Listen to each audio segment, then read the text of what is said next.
Hi, everybody. Welcome to Phil and Dave's Excellent Adventures. Just Dave here. Today I am reviewing the movie Morbius. It's going to be a spoiler review, so if you haven't seen the movie and you are concerned about spoilers, I would suggest you go and watch the movie first before you watch this review. So, Morbius is a movie about a doctor who becomes a vampire and trying to cure a disease that he inherited, or that he was born with, at least. It's based on a Marvel Comics property and a villain, I believe, who started out in the Spider-Man comic books.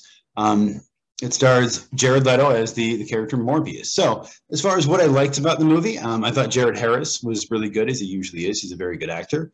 I thought Leto did a good job with the physicality of playing a character with legs that didn't work properly. And I actually really liked the sort of beginning, or near the beginning, with the kids, the relationship established with the kids in the hospital that are sick and that have this disease. I thought that was all good. The idea of inventing fake blood, which he does in the movie, is also an interesting idea. It's something we've done before. I think True Blood did that, and I'm sure other people have done it as well.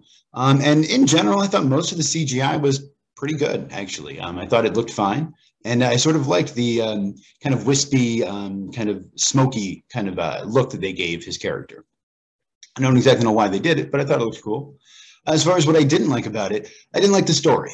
The script was written by a couple guys who also wrote the Power Rangers movie, Gods of Egypt, and Dracula Untold, among others. So none of those are movies that I particularly liked, and none of them are movies that had particularly good writing. So I guess I'm a little curious as to how these guys keep getting work, because it is really bad. In particular, the dialogue is bad. It's like Tommy Wiseau, The Room level bad. Except at least with like The Room, it's so bad that it's good, and with this, it's just straight bad. There's no enjoyableness. There's nothing to enjoy about it at all. There's some humor in this, or attempts at humor, that really do not land. Jared Leto saying, like, I'm hungry, you wouldn't like me when I'm hungry, stuff like that. It's funny because going into this movie, I sort of liked the beginning. I thought the opening part with him in the bat in the caves was kind of stupid. I had seen it in the trailers, but once they showed the kids and everything else, I thought, okay, this could be good. I'd heard it wasn't very good, but critics are sometimes a little overly critical, and I don't mind a bad movie, and I was really into it until I think Jared Leto's character made his first kind of joke about the bats and saying it was like a fish tank or something like that, and then I could immediately tell, like, okay, this is not going to be good. The directing in this is not very good at all. It seems like everything is very close, just all the time, a lot of close-up shots. It's just very claustrophobic feeling, and it's hard to watch. It's directed by a guy named Daniel Espinosa, who did Safe House and Life before this. I remember liking both of those movies. Life in particular was a movie that a lot of people said seemed like a Venom movie, almost like a precursor or a prequel to Venom. And so in that case, he seems like a logical choice for this. But yeah, the directing in this is really quite bad. I believe he is Swedish. He's not American. He's a European director of some sort. And that does show. The movie definitely has, to me, a foreign film feel to it. More in the dialogue and the writing than in the direction, but it definitely does feel like someone who is writing about a world that they are not from, if that makes sense. The action in this is also not very well directed. It's too close. It's hard to see what's going on. It's hard to understand. Some of it is good. Like the CGI stuff is fine. I thought the vampires looked fine, but there's no practical effects at all. And I guess, I grew up watching stuff like Teen Wolf or American Werewolf in London, where you had these amazing special effects by guys like Rick Baker. And I really missed that. I'm sure it's tough for the actors and for the makeup people to spend all the time doing that. But I guess I would have liked to see at least a little bit of practical effects in there. Although I thought the CGI looked fine. I guess I just like practical effects. There's a love story that they sort of jam into the story. It doesn't work at all. And as much as I like Adria Arjona, I think is the actress's name, she's very pretty. I don't buy her as a doctor. I'm sorry. I'm sure there are beautiful doctors out there somewhere, and if so, please let me know, especially if you're single. But anytime, it's like seeing, Denise Richards as a scientist in the James Bond movie or whatever. I'm sorry, I don't buy it. And also her character just wasn't given much to do, and they sort of don't really explain if there is a romance or not until at some point after Jared Leto's character almost turns into a vampire and eats her because she cuts her hand and then doesn't immediately try to take care of it. Then he kisses her awkwardly. Yeah. Okay. The detectives in this movie, I like Al Madrigal a lot. I like most comedians pretty much who aren't Tim Allen. But yeah, I didn't even like Al Madrigal in this, and I'm a fan of his. So I think again, just because the dialogue was so bad, and he was supposed to be sort of the comic relief, and yeah, I did not laugh at anything he said. Tyrese Gibson plays the other detective. You know, Tyrese is a model, and you can tell. And he's not believable as a detective either. And the detectives didn't really need to be there. They didn't add much to the story. At points in the movie, they use what sounds a hell of a lot like the Dark Knight score when he steps into like the big chamber with the bats. I'm assuming, you know, whoever the composer was, they kind of told him to do that, and he figured out a way to do it.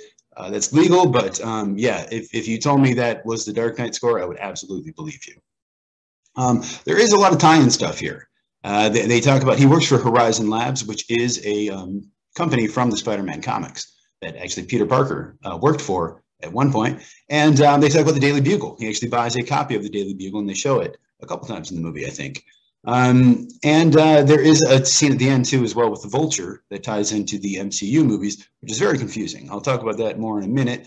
There are also a couple Venom references. Al Madrigal's character says something about how we haven't seen anything like this since that job in San Francisco, which we assume is Venom. And at one point, Morbius makes a joke that he is Venom. And much like all of his jokes, it really does not land. Like I said, it was directed by Daniel Espinosa. I've seen some movies of his that I liked. I was pretty disappointed by this one. I did like that the ship was named the Murnau, which was named after F.W. Murnau, the director of Nosferatu. Great movie. Max Schreck played Nosferatu in that one. Yeah, they talked about Horizon Labs, Daily Bugle. So yeah, the post-credit scenes. There's two of them. I do like that they didn't wait till the end of the movie. The first one's kind of a mid-credits, and then the second one is also a mid-credits scene. But yeah, the first one, they show the sky is purple. They show Adrian Toomes arriving in a prison cell. He looks at himself in the mirror, somehow seems surprised at how he looks, which I don't understand. And then they say that, oh, he just appeared in this universe, and they're probably going to let him out. Okay, that doesn't make any sense at all based on what happened in Spider-Man No Way Home. And I don't know why Keaton would do this unless he just really needed the money. And I don't know why they brought him into this world, but okay. And then there's a second sort of mid-credit scene where Jared Leto is driving out and he meets up with the Vulture in full costume. And the Vulture basically says, hey, let's start the Sinister Six, because that's what they're trying to do. They've been trying to do it for years now. I think it's a good idea. It could be a good idea, but God, they've just been really messing up the execution here. Morbius doesn't necessarily commit to it, and Morbius has never been in the Sinister Six that I am aware of. But yeah, it looks like that's what they're going for again. It would have been great if they would have got like Andrew Garfield in here and somehow connected this universe to that universe. Maybe they tried. Maybe Andrew Garfield didn't want to, and if so, good choice, Andrew Garfield. Yeah, this movie is terrible.